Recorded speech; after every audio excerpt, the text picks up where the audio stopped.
Hi, this is Kutana, And Ntope. and welcome to another session with NTK. So I'd like to begin with setting up a scene. You're in bed, you're warm and cuddly, and now you start drifting in and out of consciousness. You don't know if you're waking up or you're not, but you're enjoying the good feelings that you're getting, but you have a little slight shiver down your spine. You start moaning and groaning. And no, it's not a sex scene in case you were wondering. But we are creating a scene. So you're back in bed and it's still nice, and then next thing you know, Make it stop! it's that damn alarm clock, and all you want is just 5 more minutes, or better yet, you wish the day was over, or actually the whole entire week, and you just wish it was the weekend already, because that alarm clock means that you have to get up, get ready, sit in traffic, and go to work. Now, this is a scenario that we all have to deal with, because everyone has to go to work, because we all need that money to get to work, and you just have to find your own little coping mechanisms. And I remember, for us, the 25th was a great day. We loved the 25th. Got money, and you know it. Take it out your pocket and throw it and know it. Oh, this away, that away. Oh, my word. That was your theme song for the 25th. Every time we used to get paid on the 25th, that was the song Ntupe used to sing all day And long. I made it rain that weekend. You best to believe it. Yes, well, that was one of our coping mechanisms. But every time we sit with our friends and even amongst ourselves when we talk about, work, we all reminisce about our first day of work and what great expectations we had. And we were so glad that we were entering into this new phase of independence. And you were excited, you wanted to see what you could do, maybe varsity was going to actually pay off, and the things that you're going to learn, you're going to put in practice. So, you were very excited about it. But as soon as you entered into the workplace, you got the shock of your life. You realized that, high school lives on. And the cafeteria and the kitchen areas are the grown-up version of the playground. And no matter how educated or accomplished you are, you all have to abide by the playground rules. I call it the rude awakening. Yeah, it is quite a rude awakening, because Yeah. there's really nothing you can do about it. And then when you get into work, you start working. And you're thinking, you're trying your best. You want to fulfill your full potential. You want to see what you can do. But just like starting high school, you feel awkward. And no matter how much you're loved at home, you have to learn that, like in high school, everything is dependent on whether or not you're fitting in or not. Oh, that's so true. I also just have to remember when I first got into the workplace, I remember my mom and my brother and my aunts and the grandparents just had this opinion of how I should better fit in the workplace. And I just thought, oh, no. I've got my qualifications. I was one of these students and, I don't need anything else. But in actual fact, what they told me did manifest, that you got to make friends with the secretaries and the cleaners and, the coffee makers or whatever, just the people that actually they're not part of the work process that you do, but they facilitate and help it make it easier.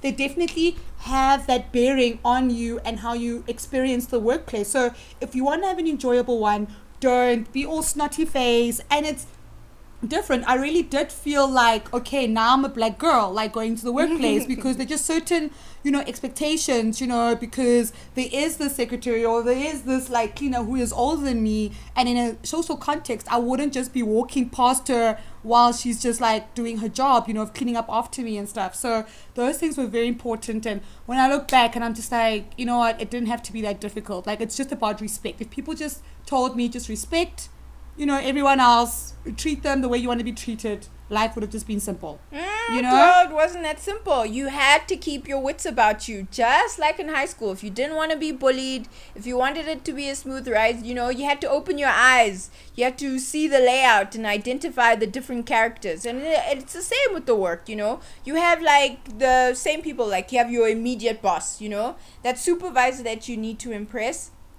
Not only work-wise, but also socially, because, and that manifests itself as, the teacher's pet scenario. And that's the worst. I'm sorry. I'm just what if this person just actually doesn't like your personality, or you don't like their personality, but as a mentor, they would be great. But for some odd reason, if socially you guys can't connect, this person is not teaching you to be their successor or to be a better person, like, or a better employee in another aspect, you know. So it's very much like a catch-22 situation. Yeah, girl, you have to start sucking up. You just need to learn how to suck up and change things about yourself. But then, you know, there's always a light light at the end of a dark tunnel, because, you know, there's always that golden boy, the one that you have to watch out for, you know, the ones that, you know, the bosses love and all the women want, and he is cute, smart, and intelligent, you know.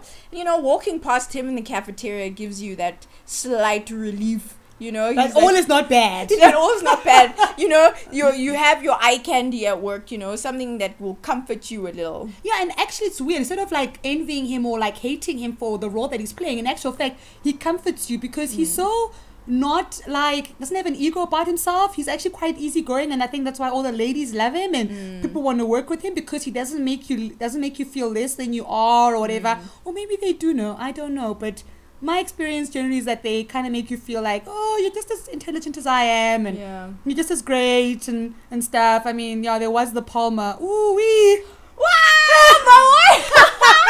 Oh no, you obsessed over that guy, girly. My word. I guess, but the thing is that with him, I would want to be the housewife and not being that competing career wife with him. I'd know how he is at the workplace, and then just know that I'm at home and I'm just taking care of his needs because he works so hard at the workplace. But either, like I said, the golden boy stays just your eye candy, because I mean, complicating the work minefield with adding a relationship to it will just make drama for yourself. So no, don't do it, because you know the other people that you have to watch out for are the mean girls. You know, those girls that are sometimes pretty. Not all of them are always pretty, you know. They're just mediocre. They're actually just mediocre. Well, girl, you can't hate on them, you know. Some of them are pretty, and some of them have learned, you know, how to manipulate the system. And, you know, you just have to stay away from them and not get on the bad books, no matter what you think about them. Yeah, just ignore. Like, literally, just ignore. Like, if they smile in your way, maybe smile back or whatever. The point is, don't be smirking at them. Don't be smizing with them. Don't be doing nothing.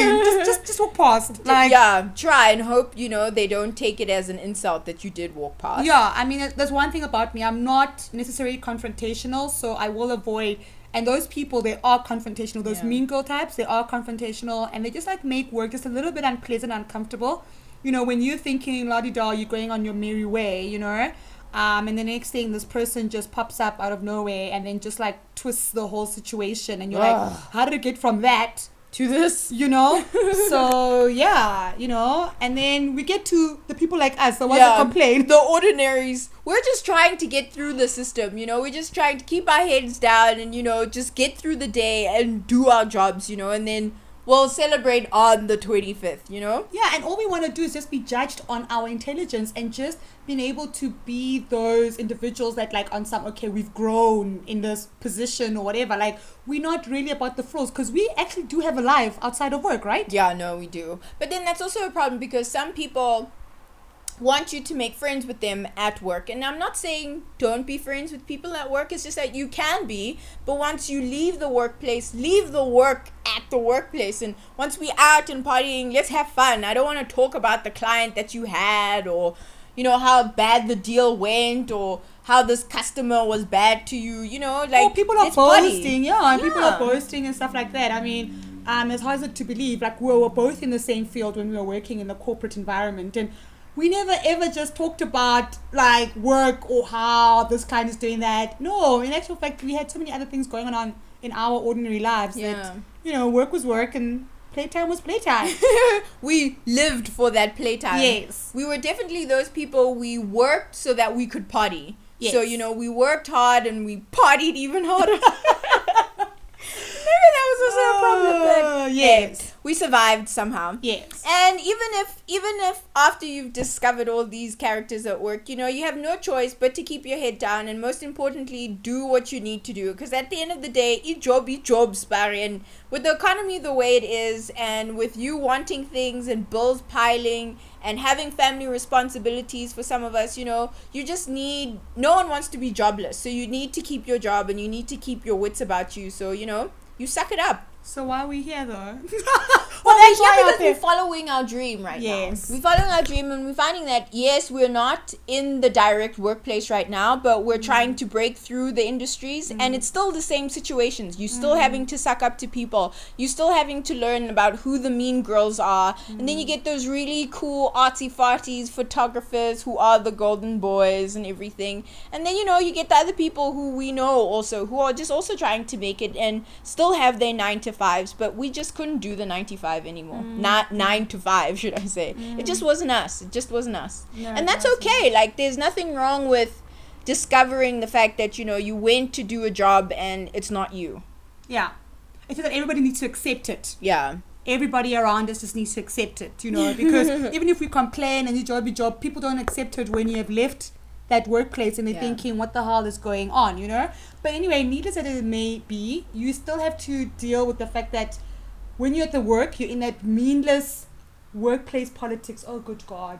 Oh, my golly gosh. Like, somehow you need to appease. I mean, that's politics, though. Like, appease this certain director, appease this group. Or, if you're not doing anything, that it's also like if you're not playing the game, then you're being lambasted for it or you're being shunned, right? Yeah. I mean, you have experience with that, Or that you're in situations where you're forced to justify your actions, just, because I tried out this new place, which does not fit by your description of a meaningful time to go out. Like if you're not at, what do they call it? 24 Central, Yeah. Where else are you going out to? Why are you going downtown to have a good time, And then you're always constantly worried about how you look in the eyes of the others, like instead of freely contributing your natural talents and abilities, you're just always concerned, how will they perceive me? Will they think I'm crazy? Will they think I'm this, And then you find yourself stuck and confused because what others want and expect of you and what you wanted to work to be like and what you want for yourself and your career to be like, so it's a lot of conflicting views, and like you just realize that your career is in the balance of so many other people instead of yourself. You might know where you want to go, but other people will turn that around for you. So because you just never know. Like, as soon as you start working and interacting with people and learning the ropes in whatever career you are, you learn that, okay, I can't do this, I can't do that. That's another thing that the workplace teaches you. You learn your own limitations. Like, it's really a hard thing to deal with. And then you learn about people who are there, who are just malicious, who are out there for themselves, who want to steal your ideas, and who just suffer from jealous. And you're just like, why? If you're doing your thing, I'm doing my thing. What's the problem here? And then you get people where you think they're wanting to help you, but in actual fact, all they care about is that you should make them look good instead of trying to teach you and taking you further, psycho behavior. It is psycho behavior, but there's really nothing you can do. Whether you are in a normal 9 to 5 or trying to start your own thing, the work is a minefield, and you just have to try be yourself, no matter how hard it gets. Do the job that you want, and hopefully it's also your dream. I mean, that's all you can hope for at the end of the day. That's also true. And then your integrity is the only thing that you do have and that no one can take away from you. So that's what we say, that no matter how hard it is to be yourself, just maintain it. Yeah. Just be you. Yeah, be you.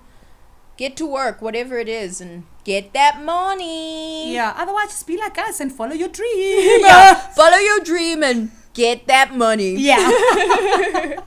Anyway, thanks for listening, and we'll speak to you again next week. Yeah, same time, same place. Well, from where we're recording. But we look forward, and we want to thank you for listening to us, and we look forward to receiving your comments. Yeah. Cool. Thanks. Bye, guys.